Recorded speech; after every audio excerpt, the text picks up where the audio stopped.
Okay, so let's continue.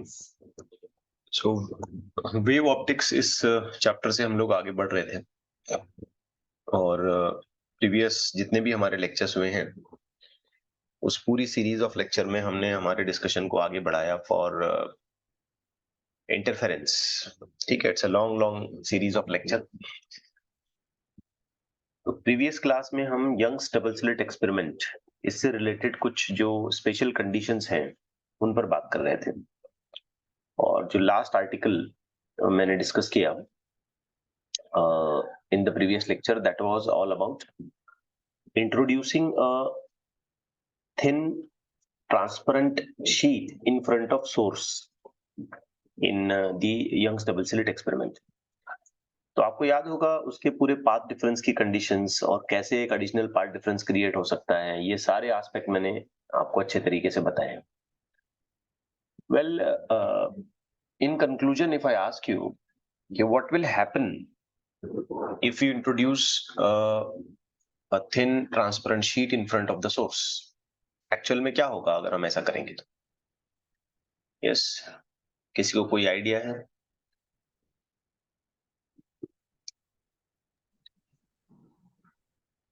जब हम Young's double slit experiment perform कर रहे हैं और ड्यूरिंग द एक्सपेरिमेंट अगर हम एक थिन शीट किसी भी एक सोर्स के सामने इंट्रोड्यूस करते हैं तो इसका आउटकम क्या होगा?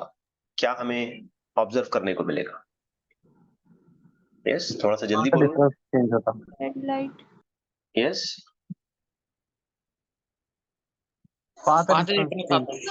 पार्ट डिफरेंस आ जाता है. एक्स्ट्रा पार्ट डिफरेंस आता है, वो तो मैंने आपको बता दिया कि भाई एक्स्ट्रा पार्ट डिफरेंस अगर हम लिखें सो उस केस में एक मैग्नीट्यूड हमको मिलेगा μ-1 इंटू टी अगर हम एयर मीडियम में कर रहे हैं. या मैंने आपको ये भी बता दिया कि एक्स्ट्रा पार्ट डिफरेंस हम ऐसे भी लिख सकते हैं, शीट का रिफ्रैक्टिव इंडेक्स माइनस मीडियम का refractive index into T.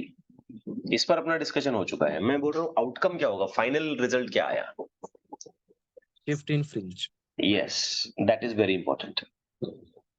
Basically यहाँ पे कोई फ्रिंज विड्थ चेंज नहीं होती है, कोई इंटेंसिटी का वेरिएशन नहीं होता है. जितना ब्राइटनेस पहले था बाद में भी उतना ही ब्राइटनेस आता है. जितना डार्क बैंड जैसे बन रहा था वैसे ही डार्क बैंड बनता जाता है. सिर्फ एक फाइनल आउटकम हमको यहाँ पे देखने को मिलता है कि जो फ्रिंज पैटर्न है वो अपनी पूरी की पूरी कॉम्बिनेशन ऑफ फ्रिंजेस के साथ क्या होता है, ऊपर या नीचे की तरफ शिफ्ट हो जाता है. इनफैक्ट इन पर्टिकुलर कहें तो फ्रिंज पैटर्न उस साइड शिफ्ट होगा जिस सोर्स के सामने हमने एडिशनल ट्रांसपेरेंट शीट को होल्ड किया है. तो आई थिंक आपको ये याद है.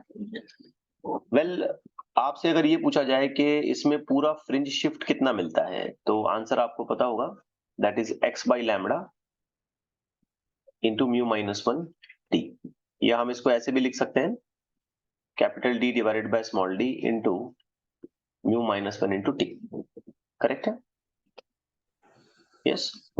इसमें मैंने कपल ऑफ क्वेश्चंस भी आपको कराए और ये भी कहा कि जो फ्रिंज शिफ्ट हो रहा है, जैसे कि एक एग्जांपल के तौर पे यहाँ पे बना देते हैं, there are two sources, let's say S1 and S2, and this is the screen and everything is just happening quite clearly. और ऐसे कुछ पैटर्न्स फ्रिंज के आपको बनते हुए दिख रहे थे. ठीक है, अब हुआ ये कि जो सेंट्रल बैंड है फॉर एग्जांपल 0 नंबर का, ये चला जाता है first, second, third, fourth band पे. ठीक है, तो आप मुझे बता सकते हैं कि कितना शिफ्ट हुआ? तो आंसर 4x आएगा.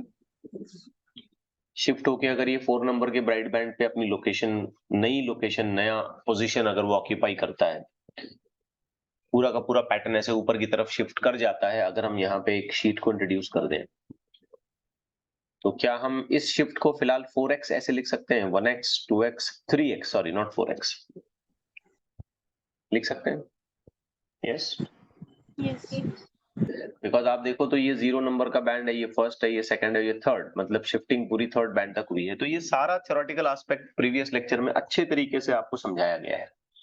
ठीक है, आज हम इससे रिलेटेड बस कुछ न्यूमेरिकल्स डिस्कस करने वाले हैं और कुछ बहुत अच्छे न्यूमेरिकल्स हम देखेंगे. तो I was more interested here to describe you that कि ये जो चीज है डेल्टा एस, हम कभी जरूरत पड़ने पर इसको ऐसे भी लिख सकते हैं, delta S is equal to n times of x, जैसे यहाँ लिखा गया 3x. तो ये 3 कुछ भी हो सकता है, तो हमने इसको इन जनरल लिखा nx. So on that way हम इक्वेशन ऐसी बना सकते हैं n of x is equal to x by lambda and then mu minus 1 into t. ये जो फैक्टर ऑफ x है यहाँ दोनों साइड से कैंसल आउट हो जाता है और हम कह सकते हैं कि नंबर ऑफ फ्रिंजेस जो शिफ्ट हुए हैं वो है mu minus 1 into thickness of film divided by wavelength. ऐसा एक छोटा सा कैलकुलेशन हम यहाँ पे फाइनल कंक्लूजन में बताते हैं. ठीक है, ऑल्दो मैं इस बात को फिर रिपीट कर रहा हूँ कि इसकी पूरी थ्योरी हमने प्रीवियस लेक्चर में कवर कर दी है. Nothing to explain, nothing left behind to explain, सारी चीजें आपको बता दी गई. Let's continue for the first question for today. Now see, in this particular question हमसे ये पूछा जा रहा है कि interference fringes were produced in the Young's double slit experiment and they are shifted by a distance equal to the width of 30 fringes. तो ये जो 30 फ्रिंजेस के मैग्नीट्यूड के हिसाब से हमने इसको शिफ्ट किया है, तो क्या हम ऐसे लिख सकते हैं delta X is equal to 30x. इसका मतलब यही हुआ ना बेटा, इसका सीधा मतलब n इज इक्वल टू 30 माना जाए. कितनी रिफ्रैक्टिव इंडेक्स है जिस फिल्म को हमने यहाँ पे इंट्रोड्यूस किया है 1.6. वेवलेंथ हमको क्लियरली बताई जा रही है 480 नैनोमीटर का मैं कन्वर्जन कर दूं 10 to the power minus 9 metre. तो फिर अब हमको ये पता करना है कि थिकनेस कितना है, लेकिन ये थिकनेस हमको माइक्रोमीटर के यूनिट में आइडेंटिफाई करना है because options are given in such way. तो देखिए अभी अभी जो मैंने एक फॉर्मूला यहाँ पे डिराइव किया था जिसमें हम लिखते हैं number of fringes which has been shifted, relocated you may say, is equal to mu minus 1 into t divided by lambda. Now this n is going to be 30, mu is 1.6 minus 1, thickness हमको find out करना है और ये हो गया अपना 480 into 10 to the power minus 9. ठीक है, so you may get this whole answer something like this. T is equal to 30 into 480 into 10 to the power minus 9 divided by, if I'm not wrong, 0.6. Correct? Yes. Yes. So now t is equal to, अब ये 0.6 को 6 लिख दो, 10 to the power minus 1 ऊपर ले जाओ, plus 1 कर दो, plus 2 plus 3 minus 6. तो ये हो गया कुछ ऐसे. ठीक हो गया. अब कैलकुलेशन पूरा कर लें आप, तो आंसर आ जाएगा 24 into 10 to the power minus 6 meter, which I can write it as 24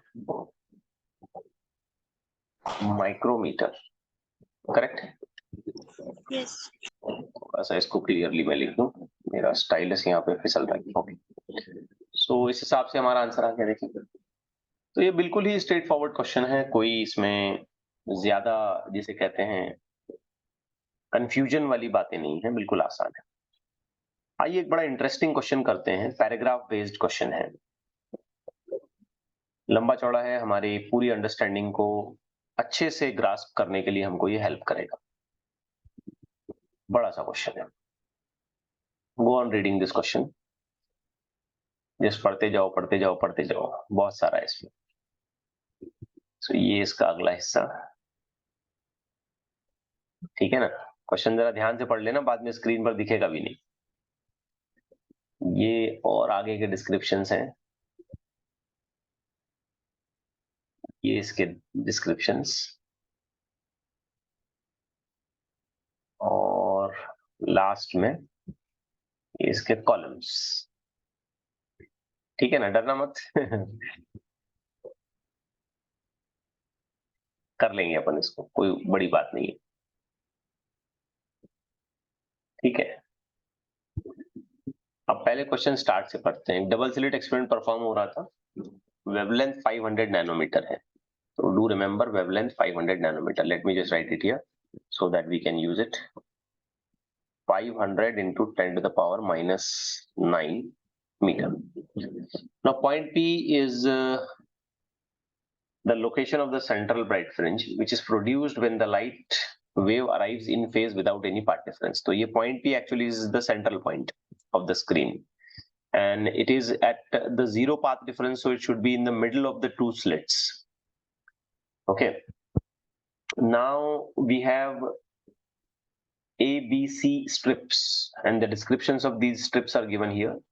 Thickness is 5 micrometer, 1.5 and 0.25, and the refractive indices are 1.5, 2.5 and 2.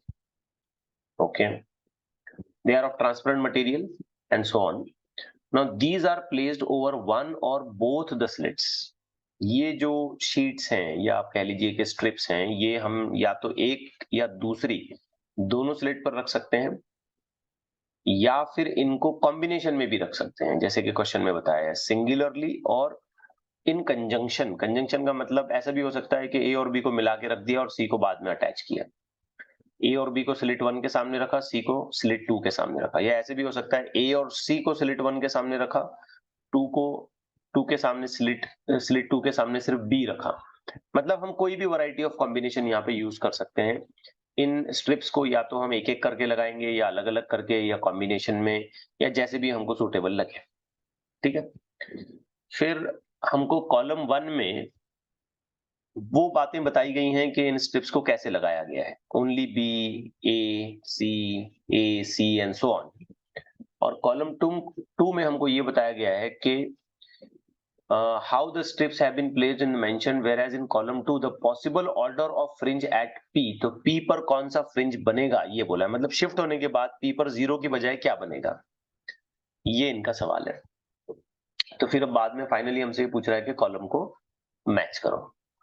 अब सिंपल है बच्चों, हम क्या करेंगे कि हर एक स्ट्रिप कितना शिफ्ट करा सकती है ये पहले ढूंढ लेंगे, हम बिल्कुल इस टेबल की तरफ जाएंगे ही नहीं। ठीक है ना, हर एक स्ट्रिप कितना शिफ्ट करा सकती है हमने ये पहले सर्च करना है। Don't go for the table, don't look out the values, don't see try to match anything, just calculate the possible shift by each strip. तो सबसे पहले मैं फाइंड आउट करना चाहता हूं shift due to strip A. अब देखो मैं जनरल फॉर्मूला पहले मेंशन कर दूं। जनरल फॉर्मूला, एक सेकेंड, और कुछ डेटा की जरूरत है यहाँ पे।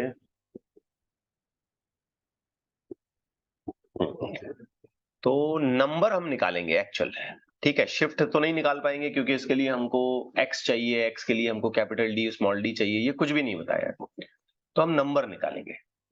ठीक है ना, तो नंबर के लिए जनरल फॉर्मूला देखें क्या है। अभी अभी हमने अप्लाई किया था कि कितने बैंड शिफ्ट हो सकते हैं, उसका नंबर है μ-1 into T divided by you may go for lambda. Correct है, तो लेट्स ट्राई टू एस्टिमेट कि स्ट्रिप ए कितना शिफ्ट करा सकती है।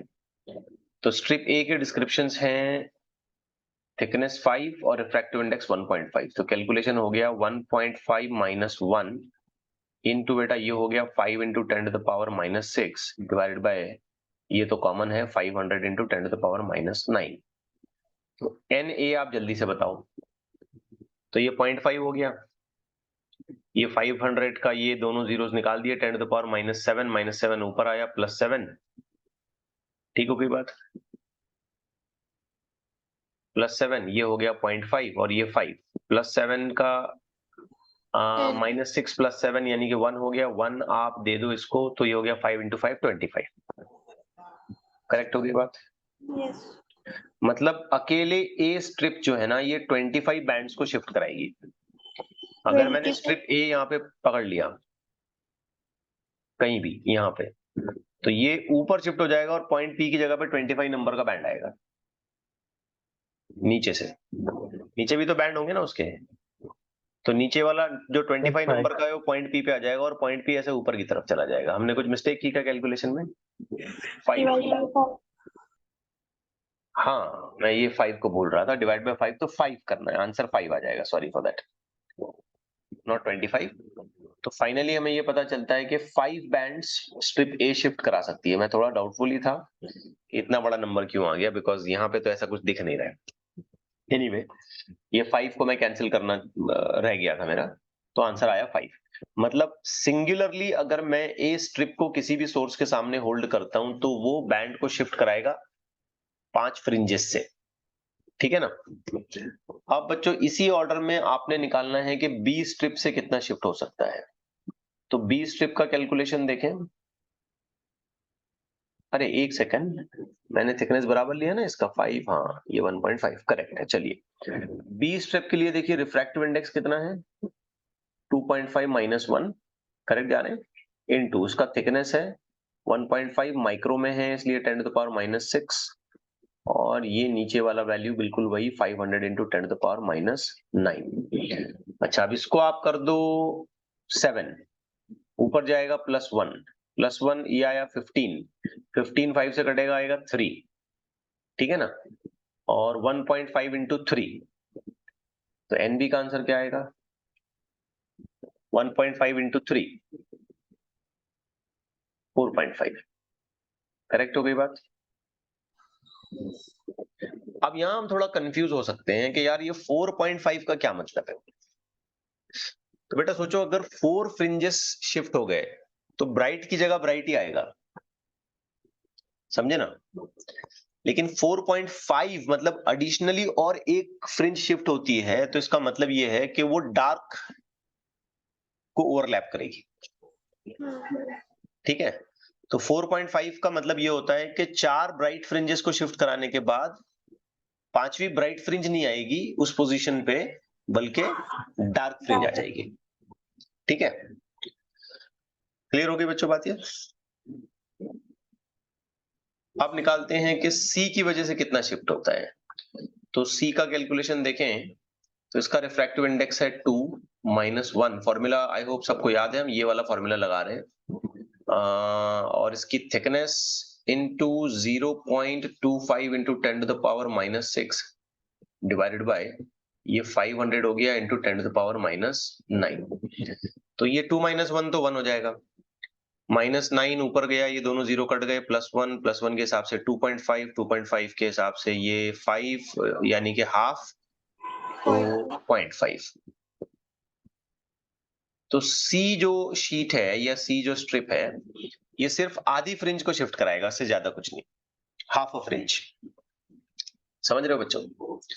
अब आधी फ्रिंज का मतलब क्या है, फर्स्ट डार्क ओवरलैप होगा वहां पे। अब हमने देखना है कि कॉलम ए के ऑप्शंस 1 के ऑप्शंस क्या क्या हैं और उसके अकॉर्डिंगली कॉलम 2 में क्या फ्रिंज पैटर्न हमको देखने को मिलता है। तो ए में हमें बताया कि only strip B is placed over slit 1, तो स्लिट 1 पे सिर्फ पहली यानी कि सॉरी सिर्फ बी स्ट्रिप को यहां पे लगाया गया। तो बी स्ट्रिप कितना शिफ्ट कराती है 4.5, 4.5 मतलब क्या हुआ, 5वां डार्क है ना। देखो मैं आपको समझाता हूँ, कुछ बच्चों को अगर समझ ना आए तो, ये मान लो फ्रिंज पैटर्न है अपना ऐसा, ठीक है, समझाने के लिए बस। जस्ट इमेजिन करो इसमें से कहीं भी जो है ना एक सेंट्रल बैंड है, जस्ट इमेजिन करो, तो इसका नंबर क्या देंगे हम 0, इसका नंबर क्या देंगे 1, है ना। फर्स्ट ब्राइट इसका नंबर क्या देंगे, सेकंड ब्राइट इसका नंबर क्या देंगे, थर्ड इसका नंबर क्या देंगे, फोर्थ, और इसका नंबर क्या देंगे 5। लेकिन जब हम बोलते हैं 4.5 मतलब हम यहां पर है ना, अब हम यहां पर हैं तो इसका मतलब ये कितने नंबर का डार्क है, तो गिन लो, ये फर्स्ट डार्क, ये सेकंड डार्क, ये थर्ड डार्क, ये फोर्थ डार्क, और ये फिफ्थ डार्क। तो हमारा पैटर्न जो है ना वो शिफ्ट हो गया, कुछ ऐसे इमेजिन करो, ये ऐसे शिफ्ट हो गया आगे की तरफ। तो सेंट्रल बैंड की जगह पे ये वाली लोकेशन आ गई, तो ये क्या है, फिफ्थ डार्क है। ये मैंने समझाने के लिए बनाया, हमको थोड़ा दिमाग में इसमें अप्लाई कर लेना चाहिए। तो इस हिसाब से अगर मैं सोचता हूं बच्चों, तो एक ऑप्शन क्या आएगा, आर आ जाएगा, फिफ्थ डार्क। अच्छा अब बी के लिए सोचते हैं, B part of column first, strip A is placed over slit 1 and C is placed over slit 2। अच्छा 1 ये कितना शिफ्ट कराता है 5, ऊपर कराएगा कि नीचे कराएगा, ऊपर।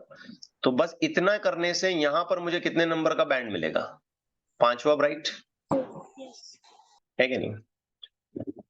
अब हमने C वाली स्ट्रिप जो है ये कहां लगाई, स्लिट 2 के सामने। तो C वाली स्ट्रिप की वजह से पैटर्न ऊपर शिफ्ट होगा कि नीचे शिफ्ट होगा, नीचे। कितना शिफ्ट होगा?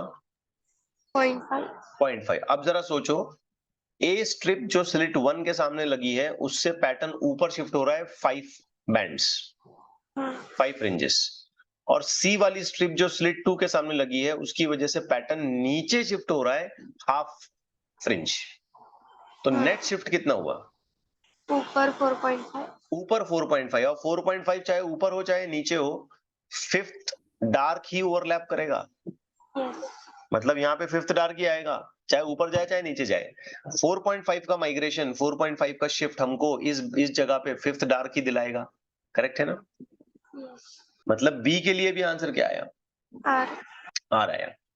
अब आते हैं सी पार्ट पे। क्वेश्चन का सी पार्ट देखो। सी पार्ट में A is placed over slit 1, B and C combine करके स्लिट 2 पे लगाते हैं। तो ए अकेला कितने बैंड को शिफ्ट कराता है? 5. 5। ऊपर कराएगा नीचे कराएगा? ऊपर. ऊपर। बी कितना शिफ्ट कराता है अकेला? 4.5. और सी कितना कराता है? 0.5. तो कॉम्बिनेशन करके बी और सी दोनों मिला के कितना कराएंगे? 5. 5। और ऊपर कराएंगे कि नीचे कराएंगे? नीचे. नीचे कराएंगे। अब सोचो, ए अकेला ऊपर 5 फ्रिंजेस को भेज रहा था और बी और सी मिलके 5 फ्रिंजेस को नीचे ला रहे थे, तो नेट शिफ्ट क्या हुआ? 0. 0। मतलब सेंट्रल बैंड जहां बनना था वहीं बना। तो पी की जगह पे क्या आया? Central band, S, option S. Yes. कुछ शिफ्ट ही नहीं हुआ ना बेटा, जो जैसा था वैसे, क्योंकि ए ये स्ट्रिप क्या कर रही है, ऊपर 5 बैंड शिफ्ट कराती है और बी और सी दोनों मिला के 5 बैंड्स नीचे शिफ्ट कराते हैं, तो नेट शिफ्ट कैंसिल हो गया, 0। तो जिसे जहां बनना था, जैसा रहना था वैसे ही था, मतलब पी अपनी ही जगह पर है। तो यहां पे हम कह सकते हैं कि सेंट्रल बैंड बनेगा। ठीक हो गई बात? Yes. Now the question is that के A and C are placed in front of slit 1। ठीक है, ए एंड सी। तो ए कितना शिफ्ट कराता है? 5. 5। और सी कितना कराता है? 0.5. 0.5। तो नेट कितना हुआ? 5.5. 5.5 ऊपर। तो क्या इसका मतलब इसकी वजह से यहाँ पे छठा डार्क आना चाहिए था, Yes. 6 डार्क आना चाहिए था, लेकिन यहाँ पे कहानी कुछ और भी है। स्ट्रिप बी को जो है ना सेकंड पे रखा हमने, तो स्ट्रिप बी कितना शिफ्ट कराती है? 4.5. 4.2। अब जरा सोचो बच्चों, ए और सी दोनों मिला के 5.5 ऊपर और बी अकेला 4.5 नीचे, तो टोटल शिफ्ट कितना हो गया? 1 ऊपर. 1 का मतलब यहाँ पे क्या बनना चाहिए? Bright. फर्स्ट ब्राइट, खाली ब्राइट नहीं, कौन सा bright? First bright. First bright. तो इसका ऑप्शन क्या होगा? पी होगा। ठीक है ना? मजेदार था ना क्वेश्चन? Yes. हालांकि इतना सारा थियरी है उसमें, लेकिन प्रॉपरली काम करेंगे हम तो मैं समझता हूं बड़ी आसानी से हम लोग इसको निपटा सकते हैं। आइए अब इस जो सीक्वेंस ऑफ न्यूमेरिकल हमारा चल रहा था उसका एक आखिरी क्वेश्चन करते हैं, लास्ट क्वेश्चन। फिर इसके बाद मैं कुछ different variety of Young's experiment पर बात करने वाला हूं। So let's take this. I hope आपको जो बातें बताई जा रही हैं आप इनको प्रॉपरली समझ रहे हैं। यस?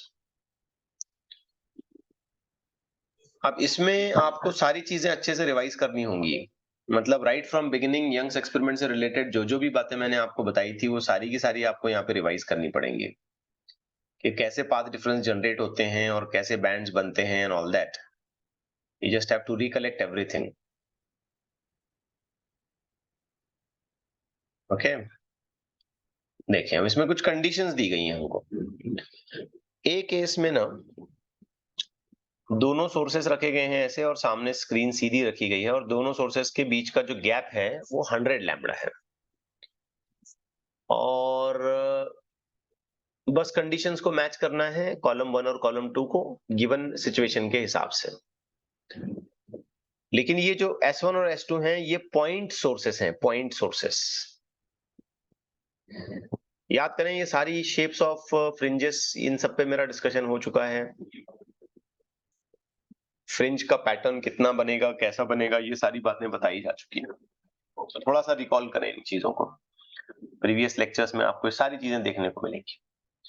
वेल, पॉइंट सोर्सेस जब भी होंगे ना बेटा, एक बेसिक बात याद रखो, शेप ऑफ फ्रिंजेस जो हैं वो हाइपरबोलिक। हाइपरबोलिक होंगे। हाँ, सर्कुलर भी हो सकते हैं, बट उसके लिए हमको जो सोर्सेस हैं उनको एक प्रॉपर लीनियर अरेंजमेंट लाना पड़ेगा, that will see. Linear fringes उस वक्त बनते हैं जब हम स्लिट्स इस्तेमाल करते हैं, होल्स नहीं। स्लिट्स का मतलब जानते हो ना, पतली लाइन। मैंने बताया आपको, पेपर पर अगर हम एक ब्लेड से कट लगा दें तो जैसी हल्की सी पतली सी लाइन ओपन होगी, उसमें से अगर लाइट आती हुई हमको नजर आती है तो हम उसको स्लिट बोलते हैं। तो बेटा इस केस में यहाँ पे पॉइंट सोर्सेस हैं, मतलब ये तो तय हो गया कि इनके फ्रिंजेस का शेप कैसा हुआ, हाइपरबोलिक। मतलब ऑप्शन अगर हम मैच कराएं तो ए के लिए ये बात तो तय है कि आर जरूर आएगा। अब बाकी हमको देखना है, centre of the screen O dark होगा क्या, फर्स्ट ऑर्डर मैक्सिमा कहां बनेगा, एंड ऑल दैट। बेटा सिंपल सी बात है, इस तरीके से जब हम अरेंजमेंट करते हैं तो सेंटर ऑफ द स्क्रीन पर पार्ट डिफरेंस 0 हो जाता है ना। यहाँ पे पार्ट डिफरेंस 0 होगा, और इन्फिनिटी पे जाएंगे तो वहां पे पार्ट डिफरेंस 100 लैम्बडा होगा, और माइनस इन्फिनिटी पे भी जाएंगे तो वहां भी पार्ट डिफरेंस 100 लैम्बडा होगा। ये आप कलेक्ट कर पा रहे हैं ना बात को मेरी? तो सेंटर ऑफ द स्क्रीन तो उसमें ब्राइट रहना चाहिए, डार्क नहीं होगा। और first order maxima will not be seen, ऐसा थोड़ी होगा। फर्स्ट ऑर्डर क्या है, यहाँ पे तो 100 बैंड बनने वाले हैं पूरे, है ना। ऊपर की तरफ 100 बैंड बनेंगे, नीचे की तरफ 100 ब्राइट बैंड बनेंगे, और बीच में एक बनेगा, तो टोटल तो इसमें तो 201 ब्राइट बैंड बनने वाले हैं। मतलब ए के लिए बस यही एक मैच है, इसके अलावा कुछ नहीं। तो ए का जो मैच हमको मिल रहा है वो आर है, दैट्स इट। अब बेटा बी की बात करते हैं। देखो बी के लिए भी ना हमने S1 S2 पिन होल इस्तेमाल किए हैं। अगर हम यहाँ पिन होल इस्तेमाल करते हैं तो इसकी मैच भी तो आर हो ही जाएगी। Shape of fringes will be hyperbolic, इसमें कोई सेकंड ओपिनियन बनाने की जरूरत नहीं है। Now here the path difference given to us, sorry, rather I may say the gap between the two sources given to us is 100.5 lambda. अच्छा सोचो, अगर 100.5 लैम्बडा पे हम लोग जाते हैं तो इस सिचुएशन में भी हम बोलेंगे कि 0 पाथ डिफरेंस हमको मिलेगा सेंटर पे। इन्फिनिटी पे हमको कितना पाथ डिफरेंस मिल जाएगा, 100.5 लैम्बडा, और दूसरी वाली इन्फिनिटी पे भी कितना मिलेगा, 100.5 लैम्बडा। तो इनफैक्ट मैं यहाँ पे कह सकता हूँ कि यहाँ तो 101 नंबर का डार्क बैंड बनता है, 100 ब्राइट बैंड और 101 नंबर का डार्क बैंड, और ये नीचे भी 100 ब्राइट बैंड और 101 नंबर का डार्क बैंड। तो ऐसा तो नहीं होगा कि सेंटर ऑफ द स्क्रीन वो डार्क होगी, ऐसा नहीं होगा। In fact centre of the screen will be bright. First order maxima नहीं बनेगा, ऐसा हो ही नहीं सकता। यहाँ तो 100 बैंड बन रहे हैं तो फर्स्ट ऑर्डर भी बन जाएगा। अब आर एस और टी में से तो यही समझ आ रहा है कि इट्स हाइपरबोलिक, तो इसका जो भी मैच है वो भी सिर्फ आर ही होगा। अब देखते हैं सी का मैच क्या हो सकता है। तो बच्चों सी के केस में ना, वैसे तो हमने पिन होल इस्तेमाल कर लिए तो इसका मैच भी आर होना चाहिए। जैसे ही हम कहते हैं कि हमने पिन होल यूज किए हैं एज अ सोर्स, तो शेप ऑफ फ्रिंजेस तो हाइपरबोलिक हो गया, इसमें कोई सेकंड ओपिनियन नहीं है। सारे शेप्स मैंने आपको ऑलरेडी सिखाए हैं। But here the path difference has been the distance between the two sources has been very small value, reduced to only 0.5 lambda. इसमें बताऊं यहाँ सेंटर ऑफ द स्क्रीन पे क्या बनेगा, 0 नंबर का ब्राइट बनेगा। इन्फिनिटी पे पार्ट डिफरेंस कितना हो जाएगा, 0.5 लैम्बडा, और माइनस इन्फिनिटी पे भी क्या हो जाएगा, 0.5 लैम्बडा। अब 0.5 लैम्बडा मतलब 1 नंबर का डार्क, और फर्स्ट डार्क के बाद आता है फर्स्ट ब्राइट। मतलब इस सिचुएशन में फर्स्ट ब्राइट बनने का कोई चांस नहीं है। फर्स्ट ब्राइट के लिए कम से कम लैम्बडा तो होना चाहिए था ना पार्ट डिफरेंस। लैम्बडा तो हुआ नहीं, 0.5 लैम्बडा ही हुआ। मतलब यहाँ पे सिर्फ एक ही ब्राइट बैंड बनेगा, वो भी 0 नंबर का, और उसके बाद 2 डार्क बैंड बन जाएंगे, और वो भी ये 2 डार्क बैंड जो है ना इन्फिनिटी वाले पोजीशन बनने वाले हैं, plus infinity minus infinity. So for sure हम यहाँ पे कह सकते हैं कि इस केस में फर्स्ट ऑर्डर मैक्सिमा नहीं आएगा, क्योंकि if we expect first order maxima तो उसके लिए पार्ट डिफरेंस एटलीस्ट लैम्बडा तो होना चाहिए था, बट यहाँ पे तो लैम्बडा नहीं है। तो और कौन सा ऑप्शन इसमें मैच कर रहा है? क्यू। यस, इसमें हम कह सकते हैं कि क्यू ऑप्शन और एक मैच कर रहा है। अब आते हैं D part, that is the last part of this table. इसमें भी हमने पिन होल यूज करे हैं, लेकिन आप ध्यान से देखो तो ये जो पिन होल्स है ना, ये आगे पीछे रखे हैं। जब हम पिन होल्स को ऐसे रखते हैं तो आपको पता होगा कि लाइट ये ऐसे निकलती है, फिर इधर जाएगी, फिर ऐसे ऊपर जाएगी, मतलब स्क्रीन पे सर्कल मिलेगा।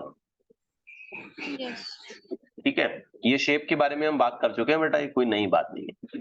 तो आर एस टी में से हम श्योरली क्या चॉइस कर सकते हैं? यस। एस। ये बात तो तय हो गई। अब देखना है बाकी क्या क्या है।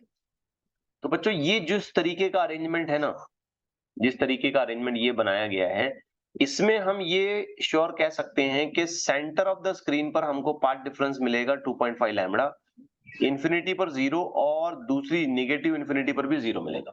ये जिस तरीके का अरेंजमेंट उस हिसाब से मैंने जस्टिफाई किया। देखो इस पर बात ऑलरेडी बहुत हो चुकी है, तो प्लीज आप इसको समझ जाओ। यस और नो? यस।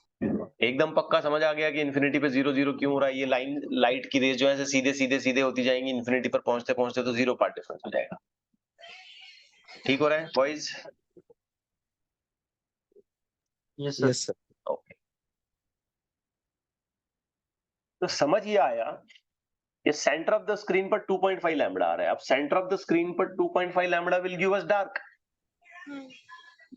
तो फिर एक और ऑप्शन मैच हो सकता है, सेंटर ऑफ द स्क्रीन वो is a dark point. Correct हो गई बात? सो ये इसके सारे चॉइसेस हो सकते हैं बेस्ड ऑन द कंडीशंस। हमें अगर मैच द कॉलम करना है तो ये पॉसिबल चॉइसेस इसकी हो सकती हैं। बात क्लियर हो गई बच्चों? यस। अब आइए एक बहुत इंटरेस्टिंग कंसेप्ट से हम लोग आगे बढ़ते हैं। छोटा सा कंसेप्ट है, I will be just taking 2-3 numericals for it, but those numericals and the concepts which I am going to discuss will be very important. It's a variety of Young's double slit experiment. Okay, Young's double slit experiment की एक ये बहुत अच्छी variety है।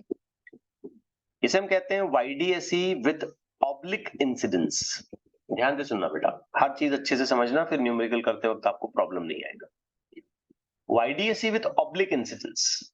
Now ये oblique incidence का क्या मतलब है? Let's try to understand. Suppose के these are the two sources which we are talking about, जहां से हम लाइट को रिसीव करते हैं, एक्सपेक्ट करते हैं कि लाइट आएगी, और फिर आगे कहीं हमने स्क्रीन लगा दी एज यूजुअल जैसे होना चाहिए। ठीक है, ये ऐसे मान लो हमने स्क्रीन लगा दी यहाँ पर। तो व्हाट वी एक्सपेक्ट कि लाइट ऐसी आती है, ये ऐसे सीधे आती है, नॉर्मल इंसिडेंस बोलते हैं उसको। वी जस्ट इमेजिन यहाँ से एक प्लेन वेव फ्रंट आ रही है लाइक दिस, ऐसे। तो ये तो नॉर्मल इंसिडेंस है, सीधा सीधा इंसिडेंस है, इसमें कोई खास बात नहीं है या कोई ऐसी नई बात नहीं है जिसे हमें समझना मुश्किल है। लेट्स से कि अगर लाइट ऐसे आती भी है और लाइट सेंटर पे जाती है, तो फिर हम ये कहेंगे ना कि यहाँ से निकलने वाली लाइट का पाथ और यहाँ से आने वाली लाइट का पाथ एग्जैक्टली सेम है, तो सेंटर पे पाथ डिफरेंस 0 हो जाता है।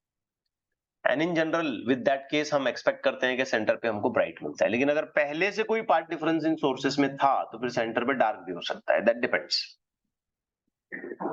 ठीक है, तो सेंटर बैंड का उतना कोई खास इश्यू नहीं आता है। बट सपोज अगर हम ये मानते हैं कि लाइट हल्का सा बेंड होकर के ऐसे ऊपर चली गई, ये यहाँ पॉइंट पी पे चली, और इन दोनों सोर्सेस के बीच का जो गैप है, लेट्स से कि वो डी है, तो फौरन ही हम फर्दर स्टेप में क्या करते हैं, यहाँ से एक परपेंडिकुलर निकालते हैं और ये वाला डिस्टेंस हम मेंशन करते हैं for measuring an angle theta, और इस डिस्टेंस को हम क्या लिखेंगे? D sine theta. D sine theta. और हमारी नजर में अब ये क्या बना? पाथ। तो ऐसे करके हम पाथ डिफरेंस निकालते जाते हैं, और ये सेंटर पे आएगा तो 0, इंफिनिटी पे जाएगा तो मैक्सिमम डी हो जाएगा। But here we are not talking about the normal incidence and the general calculations of path difference. Here we are talking about an oblique incidence. आप सवाल ये पैदा होता है यार ये oblique incidence का क्या मतलब है? तो बेटा ध्यान से देखो, सपोज वैसे ही दो सोर्सेस मैं दोबारा ले लेता हूं, S1 and S2 with the same separation, same wavelength and same all other things. The screen is also kept at the similar distance as we have used in the previous case. Let's even imagine that कि इन दोनों sources के दरमियान में जो gap है ना, वो वैसे ही था, वैसे ही है जैसे पहले था। बट हमने एक गड़बड़ यहाँ पे क्या की कि लाइट जो हमने यहाँ से रिसीव करनी है S1 S2 में से, वो ऐसे सीधे नहीं करनी है बल्कि ऐसे ऑब्लिक करनी है, तिरछी करनी है। लेट्स से कि जो लाइट आ रही है वो ऐसे आ रही है, this is the way light is suppose to come, ऐसे लाइट आ रही है। अब आप सोच सकते हैं कि यार इसमें क्या फर्क पड़ता है कि लाइट ऐसे आए ऐसे आए, लाइट आ गई बस खत्म ना। बट बच्चों इसमें फर्क पड़ता है, कैसे मैं आपको बताता हूँ। देखो ये वाली जो रे है ना, इसको मानते हैं रे 1 और इसको मानते हैं रे 2। अब यहाँ कहीं सोर्स रहा होगा, ठीक है, एग्जैक्टली इसी जगह पे सोर्स है मान लो। तो रे 1 का डिस्टेंस देखो और रे 2 का डिस्टेंस देखो, दोनों डिस्टेंसेस में आपको फर्क दिखेगा, है ना। सोर्सेस तक पहुंचने के लिए ये जो लाइट रेज मैं निकाल रहा हूं, तो रे 1 और रे 2 के डिस्टेंस में आपको फर्क दिख रहा है नहीं दिख रहा है? Length Yes. Travelled Yes, sir. बोलते हैं, पाथ कवर्ड आप बोलते हैं। किसका डिस्टेंस किसका लेंथ ज्यादा है, किसका पाथ ज्यादा नजर आ रहा है? S2. रे S2. 2 का। रे 2 जो है ना, ये ज्यादा पाथ कवर करके आ रही है। अगर आप इसको क्विकली समझना चाहते हो तो यहां से सीधा एक परपेंडिकुलर ड्रॉ कर लो, जल्दी से समझना चाहते हो तो। और ये कहोगे ये एंगल थीटा है, आप ध्यान से देखो तो ये क्या हो गया, D sin D sine theta. Theta हो गया। अब आप एक लॉजिक चलाओ, यहाँ पे एक लॉजिक दिमाग में अपने लाओ कि अगर ये लाइट सीधे आती है ना, अगर ये लाइट सीधे आती तो सोर्सेस तक पहुंचने तक इनमें कोई एडिशनल पार्ट डिफरेंस नहीं डेवलप होता है। जो भी पार्ट डिफरेंस डेवलप होता है वो सोर्सेस के आगे डेवलप होता है, सोर्सेस से पीछे नहीं। सही है ना। Hmm.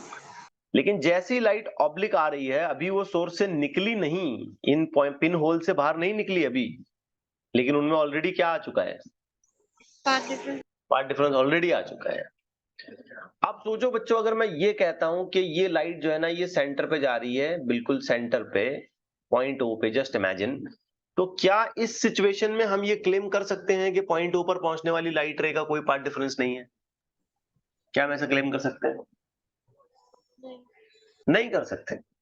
हाँ, अगर लाइट ऐसे सीधे आती और इनमें पहले से कोई पार्ट डिफरेंस ना होता, फिर हम सेंटर पे पहुंचते, तो हम बोलते कि यहाँ पे कोई पार्ट डिफरेंस नहीं है। लेकिन अब नहीं बोलेंगे, even though the light is reaching at the centre. तो क्या पॉइंट ओ पर ये जो लाइट रे पहुंच रही हैं, इनमें भी एडिशनल पार्ट डिफरेंस है डी साइन थीटा? Yes. अब इसमें ना बच्चों, मैं दो चीजें आपके सामने करके दिखाता हूं, ध्यान से देखना। सपोज एक पॉइंट हम फर्दर ऑन कंसिडर करते हैं यहां पे, let's imagine.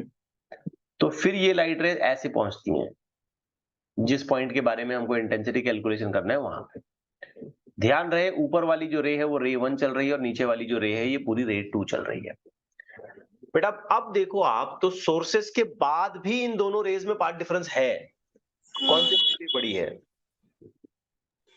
Second one. Second वाली। इसको सेकंड वाली अगर मैं मानता हूं तो सेकंड वाली बड़ी। Now to get that answer, मैं यहाँ पे भी एक परपेंडिकुलर ड्रॉ कर सकता हूं ऐसे, यहाँ पे भी मैं एक एंगल निकाल सकता हूं, लेट्स से फाई, और ये मैं चीज मेजर कर सकता हूं, और इसके लिए मैं लिख सकता हूं डी साइन फाई। अब सोचो, अगर मैं आपसे ये कहूं कि भाई what is the total path difference while the rays are reaching at point P, तो आप आंसर क्या दोगे? D sin phi plus D sin theta. D sine theta plus D Sin phi. Sine phi, क्योंकि ये दोनों बार sources से पहले और सोर्सेस के बाद, पिन होल से पहले और पिन होल के बाद, दोनों बार जो एडिशनल पार्ट डिफरेंस आया है वो रे 2 में ही आया है। Hmm. समझे बच्चों बात? लेकिन सपोज अगर हम इस सिचुएशन को बच्चों थोड़ा सा ना ट्विस्ट कर दें, थोड़ा सा इसके अंदर वैरायटी लेके आए, और ये कहें कि ये सोर्स S1 है, मैं वही डायग्राम दोबारा ट्रेस करने की कोशिश करता हूं। ये सोर्स S1 S2 है, लेकिन कुछ इस तरीके से है कि ये लाइट ऐसे आ रही थी, यहां से ये ऐसे, यहां से ये ऐसे, let's say, and let's label them with the same way as we have labelled it in previous case. और ये एडिशनल पार्ट डिफरेंस यहाँ पे आ गया, ये थीटा आया। आपने इस लाइन को अभी भी क्या बोला? D sin theta. D sine theta, मतलब पार्ट डिफरेंस सोर्सेस तक या पिन होल तक पहुंचने से पहले पहले ही डेवलप हो चुका है। But now suppose after the sources, sources के बाद ये लाइट रे ऊपर न जाते हुए नीचे जाती हैं, तो ये तो ऐसे चली गई और ये ऐसे। अब सोचो बेटा, इसमें एक्स्ट्रा पार्ट डिफरेंस किस में आया, रे 1 में आया कि रे 2 में आया? One. 1 में आया क्योंकि कौन बड़ा दिख रहा है, 1 वाली रे बड़ी दिख रही है, 2 वाली रे बड़ी दिख रही है, 1 वाली रे बड़ी दिख रही है।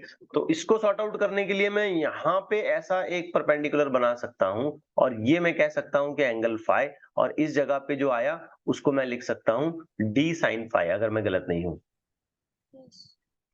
बट सपोज इस सिचुएशन में बच्चों मैं आपसे अगर ये सवाल करता हूं कि सेकंड वाली सिचुएशन में कि भाई यहाँ पे पार्ट डिफरेंस कितना डेवलप हुआ है बताएं, तो आप आंसर क्या दोगे? इसके लिए ना बेटा हमको देखना है कि सोर्स के पहले किसमें एक्स्ट्रा पाथ है, 2 में। पिन होल से पहले किसमें एक्स्ट्रा पाथ है, रे 2 में। देखो ये एक्स्ट्रा ही हुआ ना, ये जो हुआ यहां से यहां तक ये एक्स्ट्रा ही पाथ हुआ ना। और पिन होल के बाद एक्स्ट्रा पार्ट डिफरेंस किसमें है, 1 में है। तो पिन होल से पहले और पिन होल के बाद अगर दोनों अलग अलग रेज में एक्स्ट्रा पार्ट डिफरेंस डेवलप हो रहा है तो नेट पाथ डिफरेंस हम माइनस करके निकालेंगे। समझे बात को? तो मेरे कहने का मतलब ये हुआ कि यहां जो पार्ट डिफरेंस आया वो आया D sine theta minus D sine phi, ठीक है ना, it should be phi, correct है। अब ये वाली जो ऊपर की डायग्राम मैंने बनाई है इसमें पार्ट डिफरेंस कितना है जरा बताओ by equation. D sine theta plus D very good, D sine theta plus D sine phi.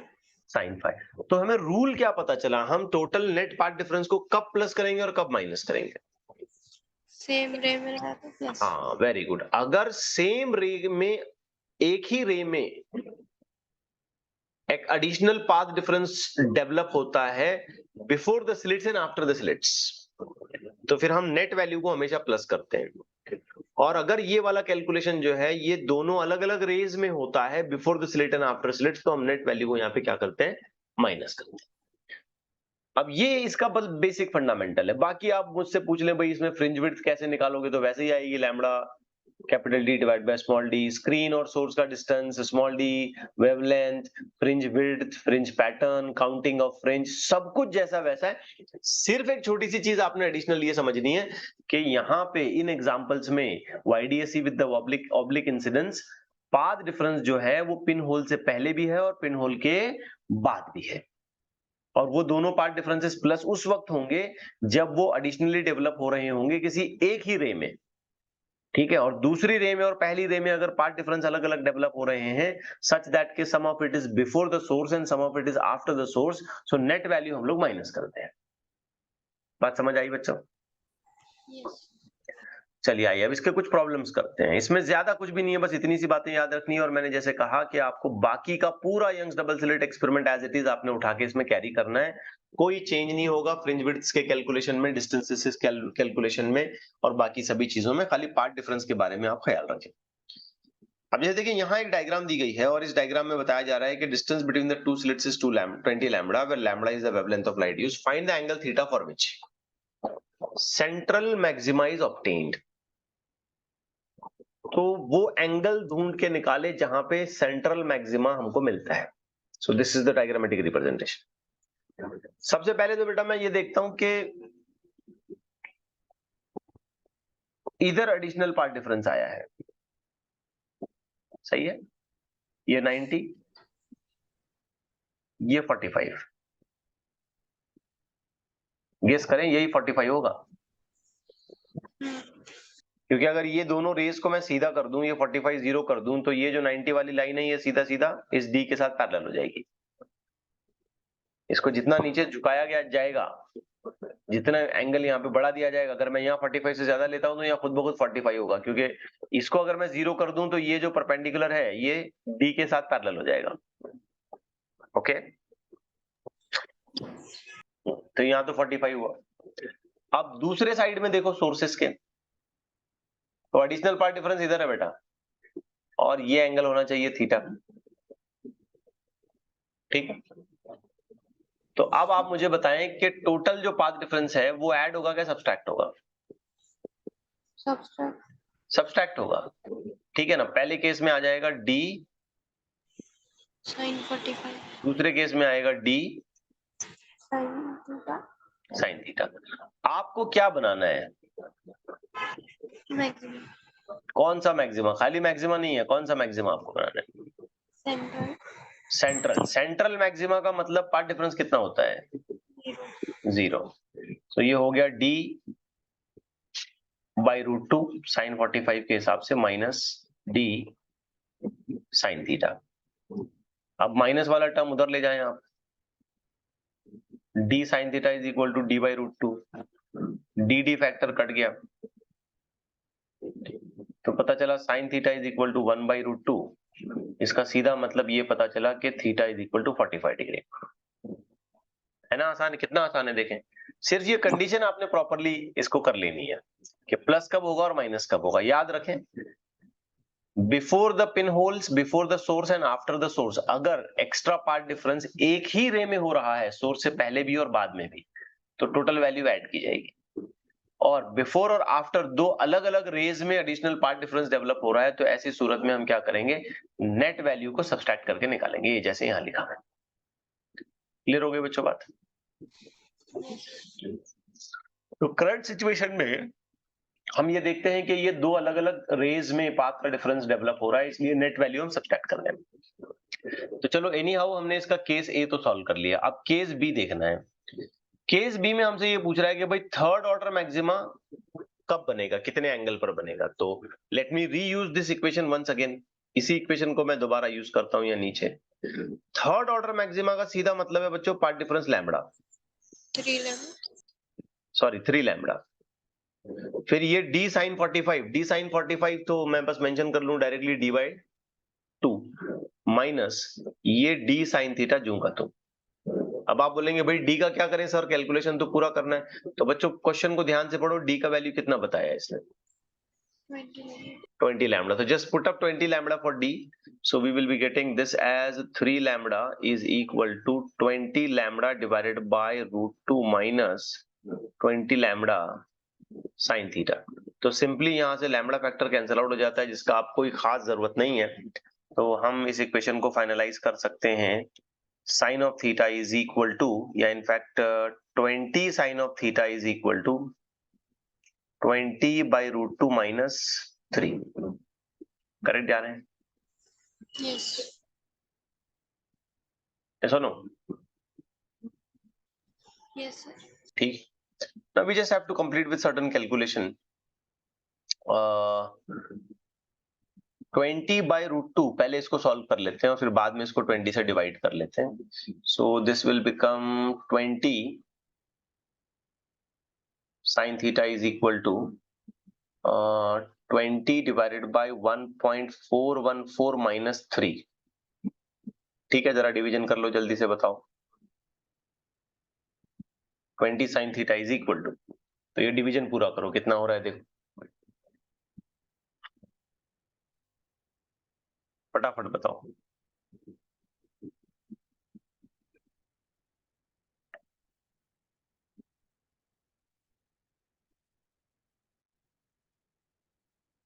कितना हुआ? यस,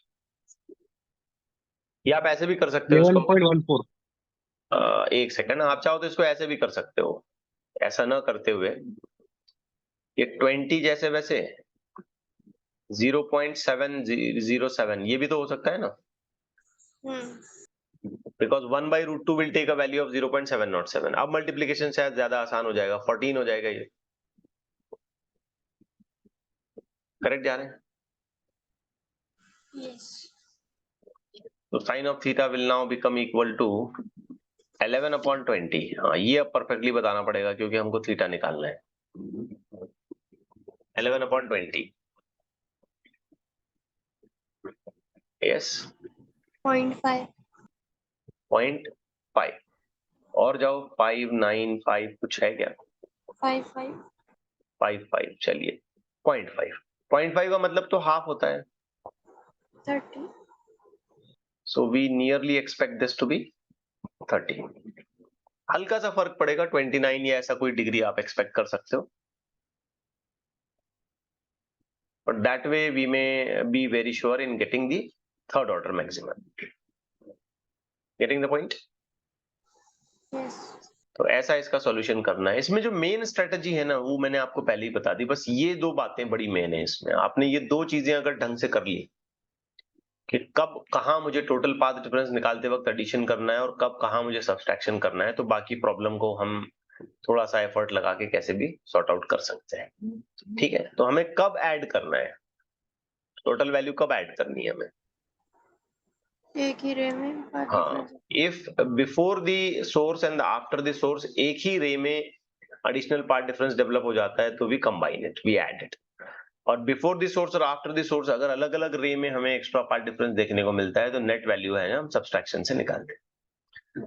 अब इसमें दो तीन और क्वेश्चन हैं, दो हैं शायद, और कपल ऑफ क्वेश्चंस हम इसमें डिस्कस करेंगे, बट नॉट टुडे। क्वेश्चन थोड़े से लेंदी हैं, थोड़ा सा हमको काम करना पड़ेगा इसमें, तो होपफुली हम कल की क्लास में वो एडिशनल क्वेश्चंस का जो है डिस्कशन कर लेंगे। ठीक है, रुक जाए फिर आज यहाँ पर। आप लोगों का सेमेस्टर एग्जामिनेशन भी है, तो मैं और ज्यादा 15-20 मिनट इसमें और स्ट्रेच कर सकता हूं, बट मैं स्ट्रेच नहीं करना चाह रहा। ठीक है, इतना इतना पूरा कर लें आप। इस चीज को फिर हम कल और हल्का सा रिवीजन करके दोबारा कंटिन्यू कर लेते हैं with the 2 remaining number of numericals, and then after that we will be looking out with 2 more varieties of interference experiments, that is Lloyd's mirror and Billet's split lens. तो hopefully कल की class में ये पूरा segment हम पूरा करेंगे और फिर we will be starting with biprism experiment. Clear हो गया यहाँ तक सब कुछ जो बताया गया आपको? Yes, sir. यस, चलिए रुक जाते हैं फिर।